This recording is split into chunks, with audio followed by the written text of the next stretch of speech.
أعوذ بالله من الشیطان الرجیم بسم الله الرحمن الرحیم. زه نن د عمران خان چې راکم تقریر کړی او پای باندې ډېرو خلکو ویډیوګانې کړي دي چې یاره د پښتون قوم دغه کنې دنیا ته یو په دهشتګردۍ په دغه باندې دغه عمران خان خیر زموږ ملک وزیر اعظم نه کار څنګه خبرې کوي هغه ته اختیار دی. اپوزیشن چې اپوزیشن باندې جواب ورکوي. نو اوس افغاني وروره مو راپاڅېدل ته زموږ یو افغاني ورور دی تاسو دې ته وګورئ دې ته دا پکې څه اړتو پړتو وایي د دنیا دا خبر نه دی او داسې بکواس د دې چې زه یو څو ویډیوګانې مې وکتې نو یو بکواس یو د پښتون قوم تر یو دغه یو بکواس اوري او دا کې خپل افغانان ورونه ده که په افغانستان کې د طالبانو حکومت راغلی دی نو کرزی هم افغانی او طالب هم افغانی دی. ورور زموږ پاکستانی څه نه دی درغلی چې یاره هغه پکې حکومت جوړ کړی دی او هغه هلته ناست دی. ټول یو افغان یو خپل حکومت هم دی که طالب دی هغه هم افغان دی او کرزی دی او که اشرف غني دی ټول افغانیان دي. د کله د یو د حکومت اله یو له ورکوي کله د بل د حکومت اله بل له ورکوي.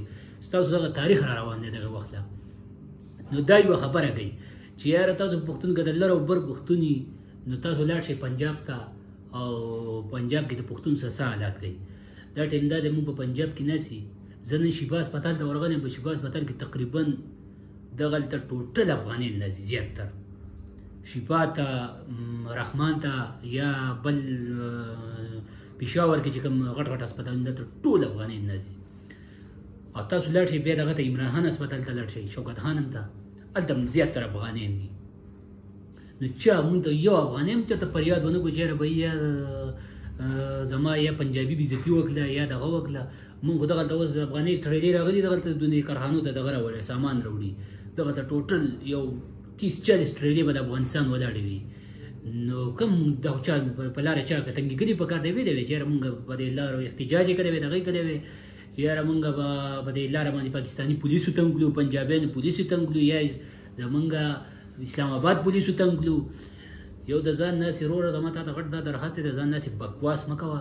که ستا که طالبانو د افغانستان حکومت اړولی نو دغه طالب هم افغانی دی او اشرف غني هم افغانی دی او ته هم افغانی دی. مونږ ته لرې ساته مونږ پنجابیان او مونږ خپل منځ کې خپل زمونږ یو ملک دی زمونږ یو دغه دی او زمونږ ټول لکه نوابه کم یو پښتون زمونږ د ټول پښتنو وروڼو په پنجاب په کاروبارونو دي که نه ټول پاکستان موږ په خپله کور دی دا د نواب دا په خپله پنجاب کې کور دی. پنجابیان خو چې موږ ځو نو یو پنجابي ټریپونو کې وایي زما سره روټۍ دا بل وایي دا زموږ خو دلته راغټ شو پښتانه او موږ ته خو چېرته پنجابي ونه وایي چې زما د پنجاب ته وځه یا دلته کار مه کوه یا دغه مه کوه. الن کې دا هم په سواد په ټوریزم په علاقو باندې پنجابیانو لکه کوسټر پکې لوټ شو لکه دغه کېږي دلته خو چېرته ونه شو. نو وروره زمونږ د ملک په قلاره کښېنه تا ته زمونږ دا درخواست دی چې زمونږ د ملک په قلاره کښېنه دا زمونږ ملک دی. ستا افغانۍ دی ته به په ویزه راځي د ویزې د بغیر به نه راځي. ټیک ته په دې جنګ په جنګي حالات کې اوس ته باندې حالات خراب دي نو لږ دغه به نرمي به در څه کوو او نور د ویزې له علاوه دې مونږ بل دغه ته پرېږدو نه په ویزه به لګې په دغه باندې زموږ پاکستان امبیسي ده هلته په افغانستان کې هلته به ویزه لګې راځي به که نه یو ملک هم دا ستاسو سره مونږ څونه ښه وکړه 40-50 سال بې ویزې زموږ په ملک کې ګرځې په پنجاب کې ګرځې کراچۍ کې ګرځې تاسو ته مونږ اوسه ورغت کړی دی یا یو روپۍ لکه مونږ د افغانستان والا مونږ یو روپۍ هېڅ نه وه یو ټکس په تاسو باندې مونږ لګولی دی اوسه پورې. نو تا ته زما دا دغه دی چې نور خو انشاءالله زموږ د پاکستان حکومت ته دا دغه دی چې بې ویزې به یو افغانۍ هم بې ویزې نه پرېږدي. د سره وسره په دې کې اوس سره ټوله کمپرمایز مه کوه چې دا اوس هم دا لر او بر غږی چې لر او بر پښتون غږی لر او بر دی بس دی بند که که ستا له حکومت ایستی طالب له ایستی طالب هم دغه افغانی دی او اشرف غني هم افغانی دی او هغه بل چې و هغه هم افغانی و. موږ درله نه دی ایستی نه پاکستان درغلی دی چې یاره راځه پاکستان خپل کس در وځه یې جاو کېنولی پې دی دغه یو ټول افغانان دی کله د یو د حکومت دی کله د بل د حکومت دی په منځ کې پاکستان بدناموي. نو د پاکستان وروره زما ته دا غټ دغه دی چې د پښتون خپل افغانان وروڼه مه دوکه کوه په دې خبرو باندې او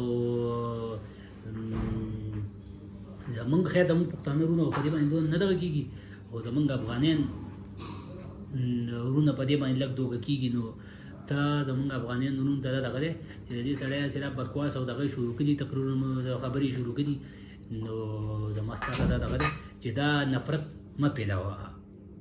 والسلام.